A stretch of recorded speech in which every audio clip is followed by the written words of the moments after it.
everyone. Used to be reading kid stories. This is kind of a kid story for big kids. Big kids like me and you. It's more so, Katie and the kids always say, did you read Mr. Helmer's book again? You're really in a good mood. It's kind of like when I go running. Dad, you've been running a lot. You're in a good mood. You're so nice. And stern, and sometimes I have to talk to them a little direct. But they always know when I pick up Mr. Helmer's book. So that's what I'm going to read you. A paragraph of Mr. Greg Helmer's book. Good friend of ours, great leader, great father, great role model for us. So his book is called Lead with Endurance. Guess what? It's 26.2 milestones or chapters. Wonder how far 26.2 is. Lead with Endurance. LWE, Greg Helmer, for improving your life and leadership. I think of it as a self-help book, more of a leadership book. I'm going to read chapter 14, but you guys could read any chapter you want. Purpose, health, fitness, well-being, circle of influences. Wow, don't we all need to listen to that? The voice within. Organizational culture.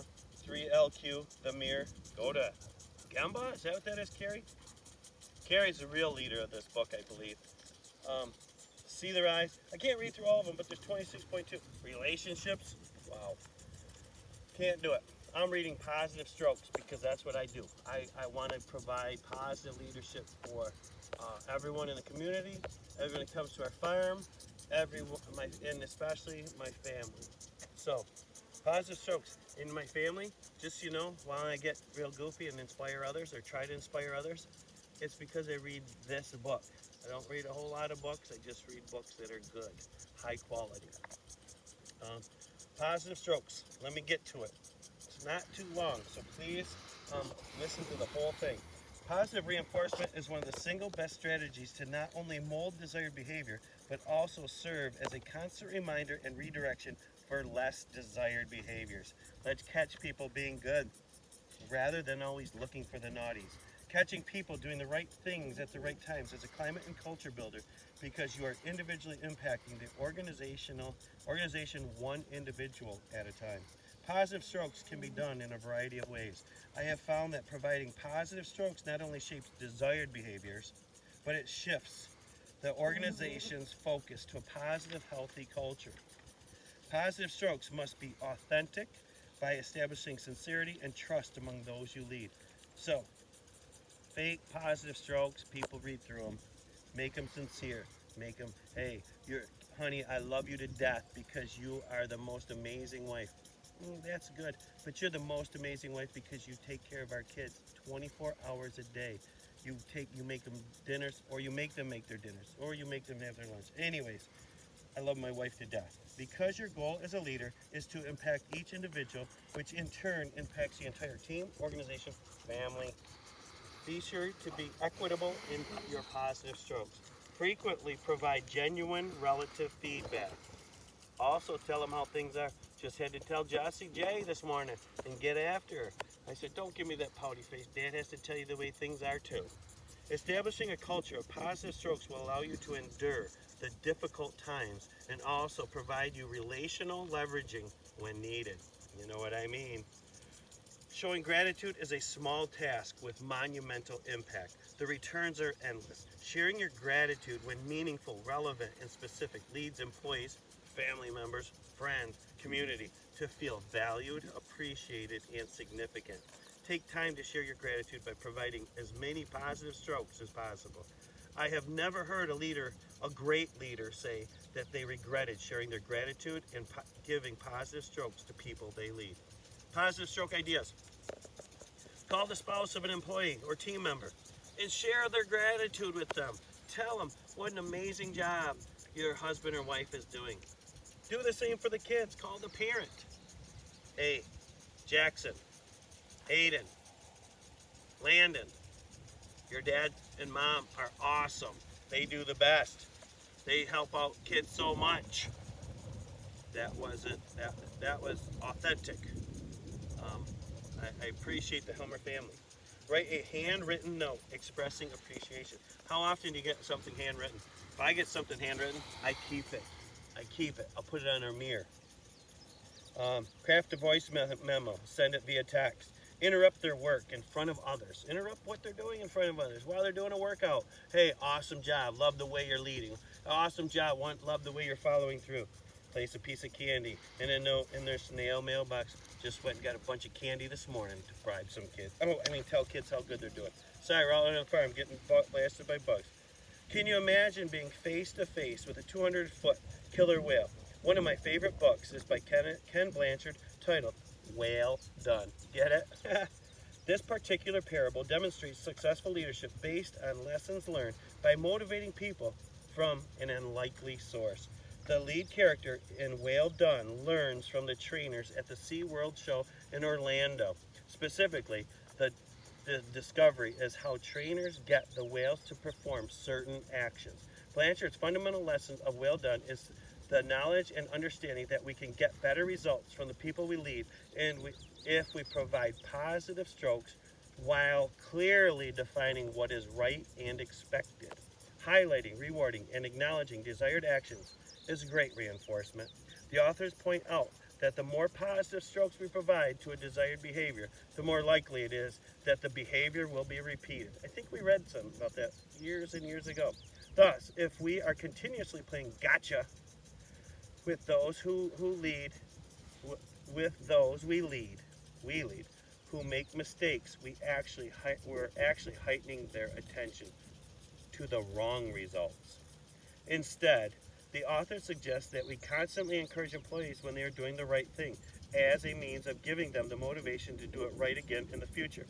Indeed, the authors break down potential responses to the employee behavior in 4 ways, based on whether the employee has done something right or wrong.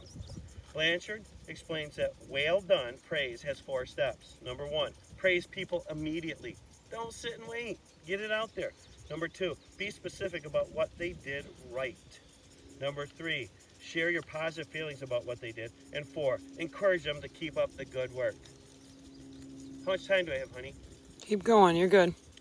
The ultimate goal of providing positive strokes is to help people become self-motivating, where they associate good feelings with doing their job correctly. Let me reread that.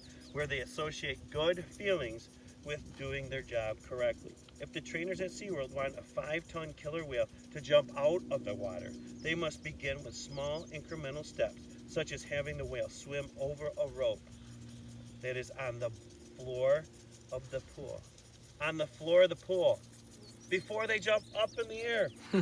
By providing several positive strokes, the rope, or line of height, can be elevated. If the whale does not swim over the rope or does something wrong, redirection is necessary. Positive strokes are important. Redirection is just as important. Blanchard discusses how a redirection strategy is used when an employee makes an error. Redirect the attention either back to what was supposed to do or to an alternative task. The idea is that you want to focus attention on the task yet to be performed correctly, rather than the mistakes already made. Again, it's focusing on positive strokes. Redirection is accomplished by the following 5 steps. Describe the error as soon as possible, clearly and without blame. Show the negative impact. If appropriate, take the blame for not making the task clear. Sometimes I have to take a ton of blame because sometimes I mislead people or don't give them the appropriate directions, but I don't all the time. Go over the task in detail, making sure it's understood. Re-express your confidence and trust in the person. Boy, I heard that somewhere before. Re-express your confidence and trust in the person. The purpose of redirection is to set up a positive response in the future so that those you lead actually learn, like the whales, to repeat the good behaviors. Negative attention and negative energy will wear on you as a leader. By focusing on the positives, you will be able to lead with endurance and endure the negatives that need redirection. Greg also has some questions that always go on at the end. Always go on as a story. So like right here, we got customers leaving. Sorry, didn't get to wave to them. Good job picking berries. No, we appreciate you picking berries. don't know how they actually did. So we appreciate them picking berries. Tons of questions. Sorry, Greg, they're not filled in, but the book is getting a little ragged already because I carry it with me wherever we go. Some of the questions are, how does the whale symbolize positive strokes? How might you track and organize a plan to provide everyone under your leadership, or even just your family or community or your team? When will provide leadership with a positive stroke? When will this be accomplished? I do all these, but I don't write them down. I'm sorry, Greg. I'll send you all my notes at some point. Guys, lead with endurance. Love it. Everyone knows when I'm reading it because I feel a little more motivated, a little more excited. I read it before our race. That's why I had so much energy the other day. Oops. I will talk to you guys later. I will read you another kid's book later today. If it's slow out the berries. I know I got lots of pruning to do. Lots of work out here. So hope to see you out at GS Blueberries too. See you guys.